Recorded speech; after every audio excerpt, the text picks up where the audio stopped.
Nothing beats playoff hockey, folks, and thankfully, it's right around the corner. The Boston Bruins and the Washington Capitals will go head-to-head in the first round of the Stanley Cup Playoffs, and Game 1 will be held at Capital One Arena in Washington, D.C. on Saturday night. This matchup prompts an inter-staff rivalry between assistant sports editor Brendan Beauregard and sports editor Christopher Williams. Beauregard and Williams broke down where their teams stand heading into the first round.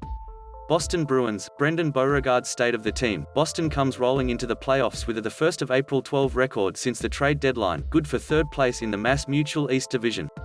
The Bruins won their regular season series between the Capitals with a 4-2 record, according to ESPN. Besides the anomaly that was Washington pumping the Bruins 8-1 back on April 11, Boston has more than held its own against an experienced and physical Capitals team.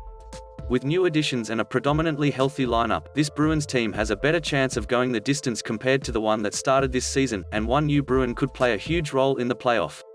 X Factor, Taylor Hall, the one-time Hart Trophy winner, has revitalized not only himself but Boston's scoring depth. After being acquired from the lowly Buffalo Sabres back on April 11, Hall has recorded 14 points in 16 games as a Bruin, compared to his 19 points in 37 games for Buffalo this season, per Hockey Reference.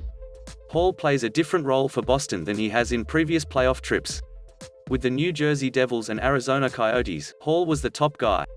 But for the Bruins, Hall is arguably the sixth most important player on the squad. That not only makes Hall's life easier, but also bolsters Boston's depth. Watch out for Hall and the rest of Boston's second line in center David Krejci and winger Craig Smith this series. Since Hall's arrival, that line has produced 13 goals and an impressive Corsi rating of 66%, a statistic that measures shot attempt differential between a team and its opponent, per Natural Stat Trick. If I'm Washington, there's more than just the Bruins' perfection line of Patrice Bergeron, Brad Marchand, and David Pastrnak to worry about. One weakness, scoring depth at even strength. One of, if not the biggest, problem for the Bruins is the team's even strength scoring. Sure, that weakness has decreased a bit since the trade deadline, but consider the stats of some Bruins depth players. Third-line center Charlie Coyle only scored 6 goals in 51 regular season games, per Hockey Reference. Former second-line winger Jake DeBrusk has had such an underwhelming season of just 5 goals in 41 games he now skates on the Bruins' fourth line. Boston is an arguably top-heavy team, but it's going to need its bottom two lines to pick up the slack if its top two lines fail to score.